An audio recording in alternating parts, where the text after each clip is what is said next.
नमस्कार आप सभी को। आप देख रहे हैं ताराचंद क्लासेस। हम जो थे मार्क्सवादी सिद्धांत को कंटिन्यू कर रहे थे।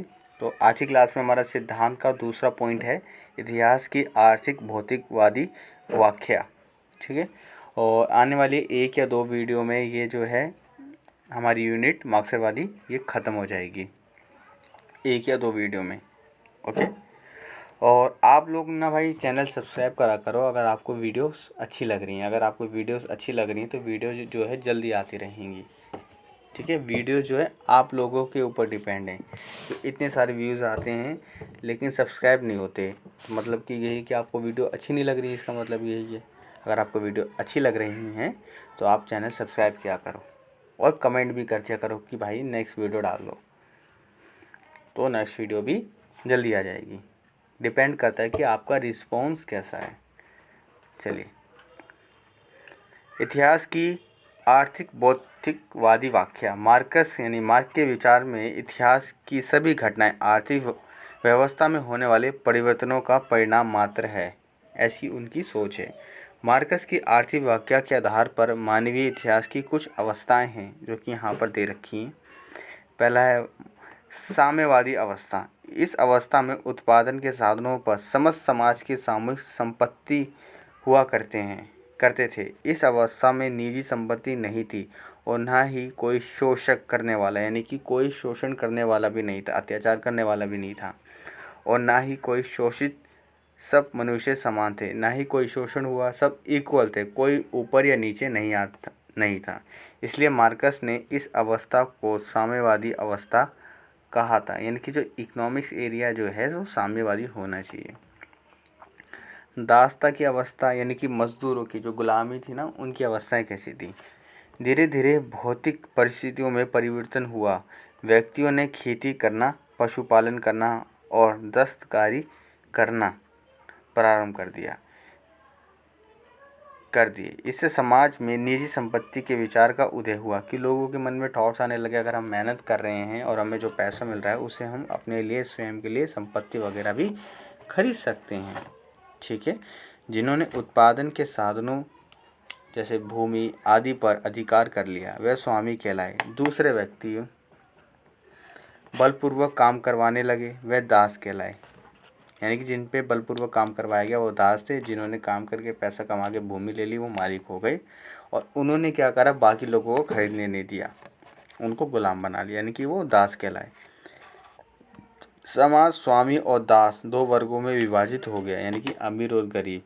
समाज की समानता और स्वतंत्रता समाप्त हो गई। ऑब्वियसली बात है कि डिफरेंट आ गया था, यहाँ पे अंतर हो गया, और वर्तमान में भी ये अंतर दिखता है, अमीर अमीर और गरीब गरीब। देखा होगा लॉकडाउन का जो असर है कि गरीबी ही पिटा है। इस बार जो भी गवर्नमेंट की पॉलिसीज आई हैं हमेशा पिटा गरीबी है। इसलिए अच्छे वोटर्स बनो, अच्छी सरकार को चुनो, ताकि आपके लिए अच्छा इन्वायरमेंट क्रिएट हो सके। इसी अवस्था से समाज के शोषक और शोषित दो वर्गों के बीच अपने आर्थिक हितों के लिए संघर्ष प्रारंभ हो गया। लड़ाई झगड़ा, असमानता उत्पन्न हो गई थी आर्थिक क्षेत्र पर।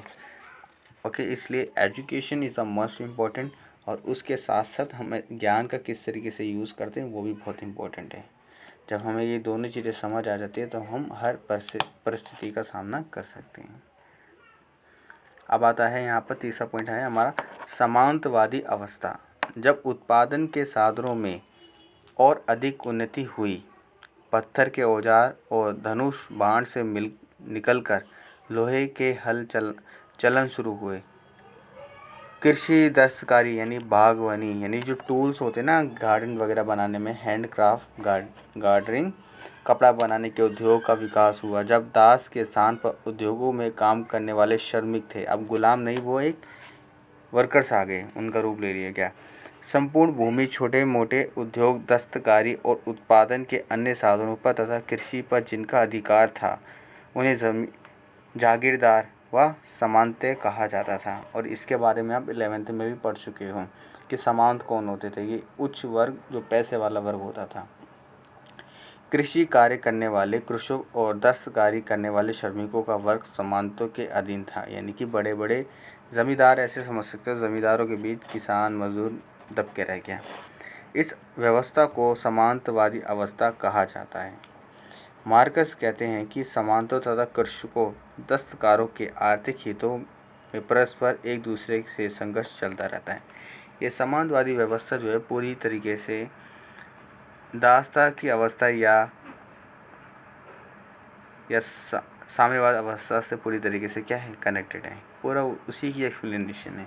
अब तीनों की एक्सप्लेनेशन जो है पूंजीवाद अवस्था में दे देंगे।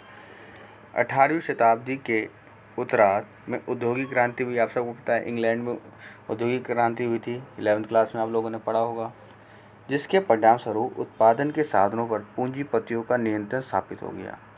मार्क्सवाद में घूम फिर कर एक ही बंदे को टारगेट किया जाता है, वो है पूंजीवाद, यानी कि अंग्रेजों के खिलाफ होता है। जो भी होता है पैसे वाले वर्ग के ऊपर इनका निशाना होता है कि यही जो लोग हैं समाज को बांटते हैं, ठीक है। लेकिन वस्तुओं के उत्पादन का कार्य श्रमिकों द्वारा किया जाता है। अंततः श्रमिक स्वतंत्र होकर कार्य करते हैं, किंतु श्रमिकों के पास उत्पादन के साधन नहीं होते।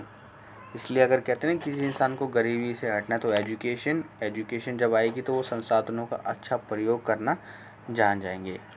जब उनका प्रयोग उनको समझ आएगा तो गरीबी, अपने हालात, सब चीज़ों को वो सुधार सकते हैं, ठीक है। स्वतंत्रता होकर कार्य करते हैं, किंतु श्रमिक के पास उत्पादन के साधन नहीं होते। वे अपनी आर्थिक आवश्यकता पूर्ण करने के लिए श्रम बेचने को बाध्य होते हैं, यानी कि जो भी उनके पास होता है अपना समय, अपना श्रम बेचते हैं और बदले में कुछ पैसा लेते हैं। तब निजी लाभ के लिए पूंजीपति वर्ग ने श्रमिकों का शोषण किया। इन्हें खूब काम निकाला लेकिन पैसा नहीं देते। दूसरी तरफ श्रमिकों में भी अपने हितों के रक्षा के लिए जागरूकता आई। परिणाम स्वरूप पूंजीपति शोषक वर्ग और सर्वहारा यानी कि जो श्रमिक वर्ग है, यानी कि जिसका शोषण हुआ है, वर्ग के बीच संघर्ष प्रारंभ हो गया। जब संघर्ष अपनी ऊंचाई पर पहुंच जाएगा तब पूंजीवाद को समाप्त कर देगा। यह मार्कस की विचारधारा है, यानी कि जब कलेश इतना ज़्यादा बढ़ जाएगा तो फिर क्या होगा, पूंजीपतियों को निकाल फेंक दिया जाएगा। ये मतलब है। श्रमिक वर्ग के तानाशाही की अवस्था। मार्कस का विचार है कि पूंजीवादी अवस्था द्वंद्वात्मक भौतिकवाद के माध्यम से श्रमिक व पूंजीपतियों के मध्य संघर्ष में जब पूंजीपतियों का पराजय होगी तब पूंजीवाद समाप्त होकर एक ऐतिहासिक विकास की श्रमिक वर्ग के अधिकार की अवस्था आएगी। इस अवस्था में उत्पादन के संपूर्ण साधनों पर श्रमिकों को अधिकार हो जाएगा, जिस श्रमिक वर्ग का अधिनायक तंत्र कहा गया है, यानी कि जिनके ऊपर शोषण वगैरह ये सब चीज़ें हुई हैं उनका राज दोबारा स्थापित होगा। वही सारी बातें जो हम अभी ऊपर से पढ़ के आ रहे हैं। अब एक ये है राज्य विहीन और वर्ग विहीन समाज की अवस्था। इस समाज में केवल एक ही वर्ग होगा जिसे श्रमिक वर्ग कहा गया है। इस समाज में ना शोषक वर्ग होगा, ना ही शोषित, ना किसी का शोषण होगा, ना कोई करेगा। इस समाज में वितरण का सिद्धांत लागू होगा। वितरण यानी चीज़ों को बांट दिया जाएगा सभी में, वो भी इक्वल, जिसमें समाज के प्रत्येक लोग अपनी योग्यता के अनुसार क्या करेंगे, कार्य कर सकते हैं। ओके, अब अगला पॉइंट है हमारा यहाँ पर अगला सिद्धांत, इतिहास की आर्थिक व्याख्या की आलोचना, यानी उसी की आलोचना है। सॉरी, अगला पॉइंट नहीं है। आर्थिक इतिहास की व्याख्या हमने पढ़ी थी, क्या क्या पॉइंट्स है, अब उसकी आलोचना। आर्थिक तत्वों पर अत्यधिक, ये जितने भी जो सिद्धांत हैं मार्क्सवाद के, ये एक साथ नहीं पूछे जा सकते क्योंकि इतने बड़े टॉपिक हैं। अगर एक साथ आ जाएंगे तो आप कर ही नहीं पाओगे।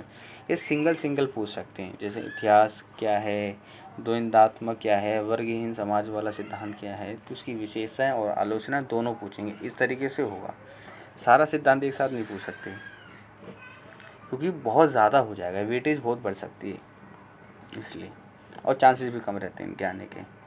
लेकिन जो भी है आप इसकी अच्छे से तैयारी करें। मार्क्सवाद क्या है, उसकी विशेषता याद रखें, उसके फ़ायदे और उसके महत्व, उसकी आलोचना याद रखें बस। इतिहास की आर्थिक व्याख्या की आलोचना। आर्थिक तत्वों पर अत्यधिक और अनावश्यक बल सभी मानवीय कार्यों का आधार यही आर्थिक तत्व है। सामाजिक अवस्था एवं समस्त मानवीय क्रियाएं केवल आर्थिक तत्व पर ही आधारित नहीं होती, आर्थिक तत्वों के द्वारा भी कार्य किया जाता है। इन एक दूसरे तत्वों में सामाजिक वातावरण, मानवीय विचारों और भौगोलिक तत्वों को दिया जा सकता है। ठीक है।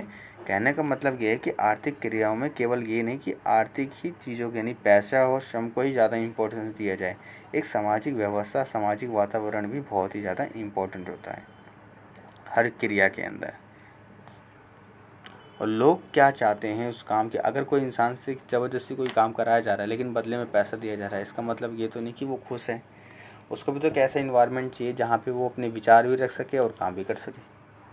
एक तरह से फ्रेंड सर्कल मान सकते हो। आप उठना बैठना भी तो वहीं पसंद करोगे जहाँ आपका मन लगता है, तो वही है। इतिहास काल निर्धारण त्रुटियाँ यानी कि दोषपूर्ण फॉल्टी, इतिहास का काल निर्धारण गलतियों से भरा हुआ है। मार्कस ने मानवीय इतिहास की जो 6 अवस्थाएं बतलाती हैं वह दोषपूर्ण है।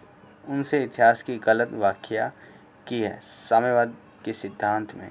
यानी जो ऊपर जो 6 पॉइंट्स हमने पढ़े थे इतिहास के आर्थिक क्षेत्र वाले, वो 6 की 6 एक्सप्लेनेशन यहाँ पे बताई जा रही है कि वो गलत है। उनकी एक्सप्लेनेशन जो है साम्यवाद के सिद्धांत में गलत करी गई है।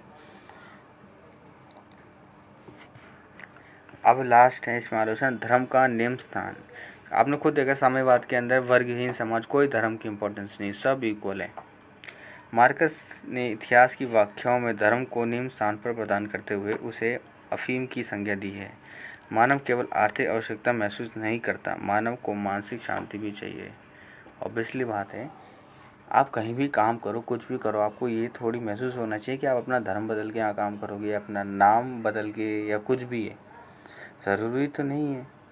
आप जो हो, जैसे हो, वैसे ही आपको रहना भी चाहिए और वैसे ही लोगों को एक्सेप्ट भी करना चाहिए। ठीक है ना। तो यही सारी बातें इसमें बोली गई है कि आप जैसे जो इंसान जैसा है उसको वैसे रहो और उसको इम्पोर्टेंस दो दूसरे के मुकाबले, कि भाई तू भी ठीक है, ये भी ठीक है, सब बराबर हैं, सब इंसानियत एक ही है। बस यही सारे पॉइंट्स हैं। तो आज आप अपने आज के लिए इतना ही। क्लास नोट ज़रूर बनाएं, ठीक है। अगले 1-2 वीडियो में ये यूनिट जो है ख़त्म हो जाएगी और वीडियो जल्दी आ जाएगी जैसा आपका रिव्यू होगा। अगर आपको वीडियो चाहिए तो प्लीज़ कमेंट कर देना कि भाई वीडियो डाल दो, और सब्सक्राइब ज़रूर करा करो यार, मेहनत करते हैं, वेट करते हैं आपका, ठीक है। ओके, सब कुछ आपके ऊपर डिपेंड है।